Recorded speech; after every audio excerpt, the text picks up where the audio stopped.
Contratação de coordenador defensivo deixa uma pulga atrás da orelha nos insiders. Grande buzz e rumor de movimentos extremamente importantes no elenco de São Francisco. Pesquisa feita por insider deixa Kyle Shanahan na berlinda. Essas são as novidades da semana aqui no 49ers em português. Vem comigo. Olá pessoal, tudo bem? Leslie aqui.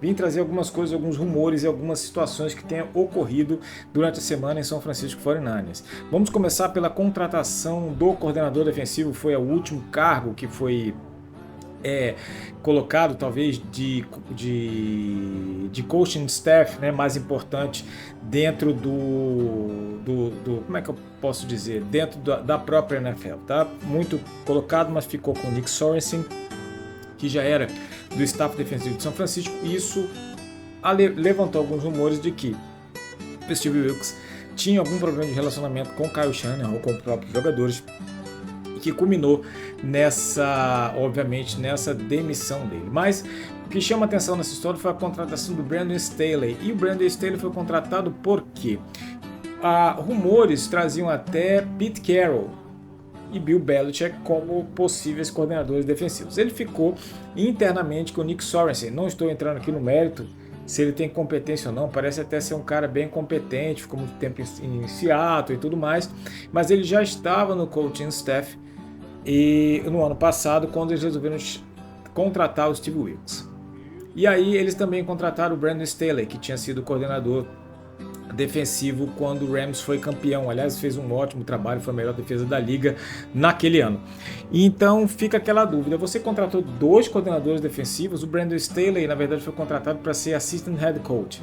E por que aconteceu nesse assistant head coach? O que aconteceu nesse assistant head coach e que culmina ali? Tá, ele é um assistente de head coach, tá? Um assistente lá do Kyle Shanahan. Mas é ele quem vai mandar na defesa ou vai ser efetivamente será o próprio Nick Sorensen? Ficou essa dúvida e inclusive as pessoas colocaram ali alguns insights de por que teriam sido contratados. Alguns dizem que é porque o Nick Sorensen era melhor com os jogadores e não sei o que os jogadores tinham um pouco de restrição, teriam restrição com o Brandon Staley. Cara, sinceramente, essa questão de vestiário, porra, me deixa muito chateado. O cara é jogador profissional, o cara ganha milhões por ano pra fazer aquilo ficar de beijinho. Não, esse técnico eu não gosto, fica chato. Não, porra, cara, deixa isso pra lá. Sinceramente, eu sou completamente contra esse tipo de coisa. Mas o que eu acho é o seguinte, eu acho que tinha sim um problema, veja bem, é uma especulação, outros insiders colocam isso, que existia sim um problema de relacionamento do Kyle Shanahan com o Steve Wilkes. Não foi o Super Bowl, porque, porra, meu irmão, o cara segurou Andy Reid e Mahomes com 16 pontos no jogo. Pô. A defesa jogou no Super Bowl. Pode não ter jogado bem em outras partidas, mas no Super Bowl foi o jogo importante, o jogo mais importante do ano. Jogou muito bem, então não foi aquela performance. Isso aí eu acho pouco provável. Mas alguma coisa de relacionamento. Lembra, ele começou chamando jogadas lá em cima, no buff, como eles chamam, né? Lá em cima. Depois ele desceu para o campo, mas a defesa melhorou, a defesa teve um bom desempenho. Então, assim, eu acho que foi mais a questão de relacionamento mesmo do Caio com o Steve Wilkes. Com relação ao Brandon Staley, eu coloquei isso aqui logo no início, logo quando ele contratou, o meu computador deu problema, não pude sair, mas não pude lançar vídeo, mas eu tenho aqui a minha opinião, gravem aí. Para mim, ele é o cara que vai dizer, porra, Caio, a defesa deles não tá funcionando assim, cara, continua correndo, cadê faz tal jogada, a defesa deles está com esse buraco. Então assim, olha, o que eu faria de ajuste contra você? Eu ajustaria esse lado aqui, colocaria o pass rush para cá, pressionaria o Brock Purdy dessa maneira. Essa é a minha visão desse assistente técnico que vai ser o Brandon Staley. Essa para mim é a minha visão. É alguém que chegar e falar, porra, Caio, corre com a bola, cara. Ou então, Caio, essa jogada desse lado não está funcionando. Eu acho que esse é o intuito do Brandon Staley ali, tá? Então vamos para a segunda notícia que está tendo aqui. Rumores importantes sobre alguns jogadores de altíssimo nível e que nós, torcedores do 49ers, somos apaixonados, mas que eles estão sim em discussão de possível troca. E um deles, o rumor ficou muito forte, porque saiu em todos os veículos de mídia. Todos eles, sem exceção, tá? Trocas ou cortes de... Eu vou começar pelo menos provável. Christian McCaffrey. Sim, os dois jogadores que eu vou colocar aqui, se você cortá-los após o 1º de junho, você vai guardar no cap space mais de 10 milhões de dólares, quase 15 milhões de dólares, em alguns casos até mais. Então, esses jogadores estão na berlinda. Veja bem, running back, ele tem uma longevidade menor e o impacto é menor. Christian McCaffrey é um cara diferenciado. Eu acho que ele vai continuar com um bom desempenho esse ano. O que a gente não sabe é se é o mesmo desempenho do ano passado, mas eu acho que ele vai ser um bom desempenho e por isso que eu acho que ele não vai ser cortado. Ele é um grande coringa desse ataque ali e o grande motor desse ataque.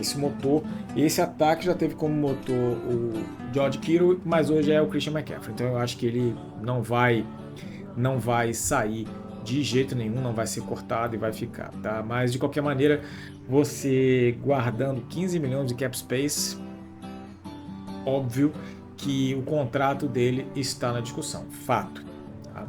E o outro, esse sim é um rumor muito forte. Esse rumor, eu inclusive já fiz um vídeo aqui que eu achei que ia acontecer, porque é o seguinte, veja bem, antes de eu dar um nome, eu vou falar uma coisa para vocês, que eu já falei no outro vídeo, e tinha falado isso num vídeo contra os Eagles, já no início da temporada do ano passado. Nenhum time da NFC perdeu o Super Bowl e no ano seguinte chegou no Super Bowl. Nunca aconteceu. Na AFC já, na NFC nunca. Então, a única vez que um time da NFC perdeu o Super Bowl e retornou para a final de conferência, ou seja, a final da NFC, foi o São Francisco 49ers com Jim Harbaugh. Em 2012, 2013, perdeu aquela final para Seattle e Seattle, obviamente, depois sagrou campeão ali no Super Bowl. Então, nunca aconteceu. Significa o quê? Se São Francisco quiser voltar ao Super Bowl, vai ter que fazer mudanças importantes, não só no seu coaching staff, que já tem algumas movimentações ali, o Brandon Staley, que a gente falou há pouco, Nick Sorensen, e tem outros contratados ali, o antigo linebacker que era de Seattle e tudo mais. Mas alguma coisa chama muita atenção, muita atenção. São Francisco precisa de movimentações importantes e dolorosas do seu elenco. Por que eu digo dolorosas? Porque alguns jogadores importantes que foram importantes esse ano provavelmente vão ter que sair. E por isso é que Christian McCaffrey está em discussão do seu contrato, pode ter certeza, assim como Kyle Juszczyk. É que o Kyle Juszczyk, eu não estou trazendo aqui, porque o Kyle Juszczyk, para mim, ele está migrando para o coaching staff. Então ele provavelmente vai ficar com aquele contrato menorzinho, vai continuar ali e vai migrando para alguma coisa de coaching, assistente coaching e assim vai. Eu acho que ele vai para essa parte, por isso que eu acho que ele vai continuar. Mas o contrato dele também está ali na berlinda, mas eu acho que vai ser reestruturado por conta dessa questão de coaching. É um sentimento que eu tenho pelo que a gente vê dos rumores. Mas Christian McCaffrey não. A discussão do contrato é forte e Deebo Samuel. Isso mesmo, o nome que está rolando essa semana é Deebo Samuel, inclusive o quanto vale a troca dele. Ele vale não sei quanto. Por quê? Porque no ano que vem, 2025, ele vai ter um cap hit em torno de mais de 20 milhões de dólares, acho que é em torno de 25 milhões de dólares, para um jogador que não está produzindo. Ele produziu muito bem em 2021, 2022, 2023 ele foi aquém. Embora no ano passado ele tenha ido bem, ele não foi o mesmo jogador de 2021. E o que isso significa? Significa que um jogador com esse cap hit, você precisando fazer a renovação de Jauan Jennings, Brandon Ayuk, Talanoa Hufanga, um jogador que não está produzindo tudo aquilo, é impossível você manter todos os jogadores de alto nível. O que acontece? Deebo Samuel pode ser mantido esse ano? Pode. Por quê? Porque o Brock Purdy ainda está em contrato de calouro. Então, ele ainda pode ficar nesse time. Só que para o ano que vem, obviamente, o valor de mercado dele cai por conta do contrato mais alto. Então, é o que se coloca. Se coloca que se o Deebo Samuel for trocado agora, você tem condições de conseguir alguns picks a mais e tentar subir no draft e conseguir um offensive lineman, um right tackle, que ele chama de plug and play, para começar a jogar direto. Então, esse rumor está muito forte. Deebo Samuel, inclusive com uma segunda rodada, e aí seria ou o Deebo Samuel e uma terceira rodada contra um de uma primeira rodada, enfim, tá complicado. E obviamente esse rumor está muito forte ali. Eu acredito que é o grande jogador que pode ser trocado em São Francisco, seria o Deebo Samuel, minha opinião. Eu acho que ele é o jogador que está colocando ali. Outra manobra que surgiu um rumorzinho, mas agora desapareceu um pouco, mas eu acho que vai voltar, é Dre Greenlaw. Porque o Dre, ele voltou, fez a cirurgia e tudo mais, deve voltar, mas não deve voltar do mesmo jeito e não deve voltar jogando todos os jogos. Então, um corte dele e a reassinatura pouparia cerca de 8 milhões de dólares no cap hit.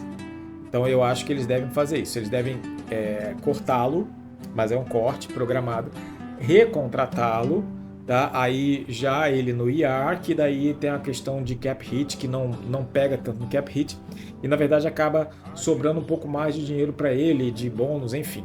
Então eu acredito que Greenlaw deve ser cortado dessa maneira, tá? Acho que vai ser assim de comum acordo e vai colocar, mas Deebo Samuel não, Deebo Samuel é troca e nos últimos dias tem crescido muito, principalmente no Combine, onde estão... Veja bem, no Combine da NFL você está conversando com atletas, general managers, técnicos estão lá, e um rumor que surge ali, ele normalmente é muito forte. Então eu acho que isso é uma coisa que é importante e é uma classe, essa classe agora do draft, é uma classe muito forte em wide receivers. Então ficaremos de olho em qualquer coisa, eu trago aqui para vocês. E a última, mas não menos importante notícia, é que o insider da NFL, que é o Larry Krueger, que eu sempre ouço ele tem muitas informações lá de dentro, ele, embora, veja bem, ele é a favor de manter o Kyle Shanahan. Ele não é daquele que, tem que tirar o Kyle Shanahan, não é isso, tá? Ele é a favor de manter o Kyle Shanahan. Mas o que acontece? Ele fez uma enquete e perguntou quem é o maior responsável pela perda do Super Bowl, Kyle Shanahan ou Brock Purdy? E ele falou, não, deve dar assim 3 vezes mais o Kyle Shanahan, porque eu acho que não foi 3 vezes mais, foi 10 vezes mais. 9% dos torcedores acharam que foi Brock Purdy e 91% achou que foi o Kyle Shanahan. O que significa? Significa que o Kyle está na berlinda. É a primeira vez que o Kyle Shanahan está perdendo o apoio dos seus torcedores. Porque antes, não, era o Jimmy Garoppolo que não conseguiu executar. Era o Nick Mullins que é fraco, CJ Beathard que é isso, Brian Hoyer que é isso. Agora não. Agora está todo mundo a favor do Brock Purdy. Por quê? Porque o Brock fez o que ele pôde. Brock fez ótimos jogos no playoff, contra Green Bay e contra Detroit, principalmente. Isso esse ano. No ano passado já tinha jogado bem. Brock voltou de uma cirurgia no cotovelo que ele joga a bola. E todo mundo viu que foi um erro tático de Kyle Shanahan nas suas chamadas a partir do terceiro quarto. Como é que você chama um cara de um gênio ofensivo que no Super Bowl, no terceiro quarto, ele não marca nenhum ponto? Tá? E tem mais, veja bem, ele conseguiu um plano de jogo excepcional durante o primeiro tempo, fez 10 pontos, depois tomou os 3 pontos, mas o time de Kansas City estava aos frangalhos, brigando entre eles. Travis Kelce gritou na cara do Andy Reid, ou seja, emocionalmente eles estavam todos instáveis, e ele não conseguiu aproveitar esse momento no terceiro quarto para apontar nem que fossem 3 pontos, que deixava mais tempo, não conseguiu. Então, não é um gênio ofensivo, não soube fazer os ajustes, não soube enxergar esses ajustes, e é por isso que eu acho até que o Brandon Staley está colocando ali. Enfim, dessa maneira, Kyle Shanahan entrou naquela linha de técnicos em que a gente coloca será que ele pode ganhar o Super Bowl? E na verdade, eu fiz até um vídeo sobre isso. Para mim, Kyle Shanahan não pode ser chamado de gênio mais. Não pode, ele tem que provar que ele é um gênio, porque até agora parem de chamar ele de gênio. E segundo, ele tem que provar que ele pode ganhar o Super Bowl, porque até agora ele não prova. Esse foi o terceiro Super Bowl que ele chamou jogadas e o terceiro que ele perdeu. Primeiro deles contra a Atlanta Falcons, lembra? O 28-3, não foi só falha da defesa não. Depois de 28 pontos, o Atlanta parou de marcar pontos. Se tivesse feito mais 3 pontos, tinha ganho o jogo. E ele estava em field goal range, e aí ele chamou uma jogada no recuo de passe. Matt Ryan sofreu um sack e saiu do field goal range. E nesse jogo agora, no Super Bowl 58, Jair Brown interceptou Mahomes no terceiro quarto, 10-3, na linha de 44 jardas de Kansas City, com seu kicker tendo chutado um field goal de 54 jardas. Ali era muito mais. Mas se você tivesse corrido mais 7, 8 jardas, você tinha um field goal de 56, mais ou menos. E aí você poderia dar a chance do seu kicker fazer 3 pontos. E ele não conseguiu. Então, ele está na Berlinda. É a primeira vez que os torcedores efetivamente estão completamente contra ele nessa proporção. E a mídia virou. A mídia, só para vocês terem uma ideia, os insiders, eu estava até olhando aqui os insiders, muitos deles estão, Caio, você errou, é você que tem que acertar. Tá? Dessa vez é você, foi na sua conta, não bota a conta, porque não tem mais o Jimmy G para colocar a conta. A conta agora é no Caio, tá bom, gente?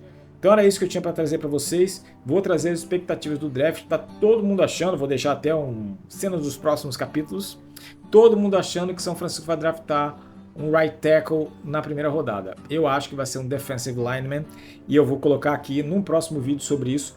Vou explicar por que essa é a minha opinião, baseada na entrevista do próprio John Lynch e pelo que o São Francisco fez nos últimos anos, tá bom? Um abraço a todos e até a próxima, se Deus quiser.